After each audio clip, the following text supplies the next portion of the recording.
యేసుక్రీస్తు పరిశుద్ధ నామానికి మహిమ కలుగునుగాక. అనుదిన వాహినిలో అపారమైన ప్రేమ అనే పాఠ్యభాగాన్ని అధ్యయనం చేద్దాం. హోషే గ్రంథం 1వ అధ్యాయం 7వ వచనం ప్రకారము, అయితే యూదావారి ఎడల జాలిపడి విల్లు, ఖడ్గము, యుద్ధము, గుర్రములు, రౌతులు అను వాటి చేత కాక తమ దేవుడైన యెహోవా చేతనే వారిని రక్షింతును. ఇశ్రాయేలు ఉత్తర రాజ్యం దేవుని నుండి దూరమై వారి తిరుగుబాటును బట్టి దేవుని ఉగ్రతను గూర్చిన సందేశాన్ని, ఒక ప్రవచనాత్మక తీర్పును దేవుడు ప్రవక్త ద్వారా తెలియజేశాడు.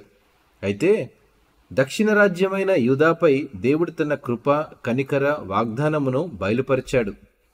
ఆ వాగ్దానము వారిని తానే ఏర్పరచుకొని రక్షిస్తాడని ముందుగానే తెలియజేశాడు. మానవ శక్తి వంటి విల్లు, ఖడ్గము, యుద్ధము, గుర్రములు, రౌతులు అను వాటి చేత కాక తమ దేవుడైన యెహోవా చేత, అనగా దేవుడే తన స్వశక్తితో వారిని రక్షిస్తాడని వాగ్దానం చేశాడు. మన దేవుడు కృప మరియు దయగల దేవుడు.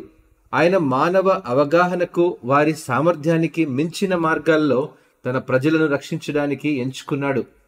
ఈరోజు మనం ఈ వాక్యాన్ని గురించి ఆలోచన చేస్తున్నప్పుడు దేవుని కృప, దయ ఎంత ప్రాముఖ్యమో అది మనకు గుర్తు చేస్తుంది.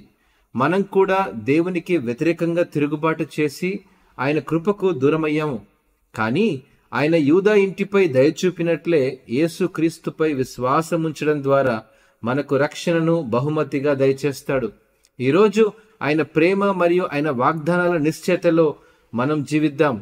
అట్టి కృప దేవుడు మనకు దయచేయునుగాక. ఆమేన్.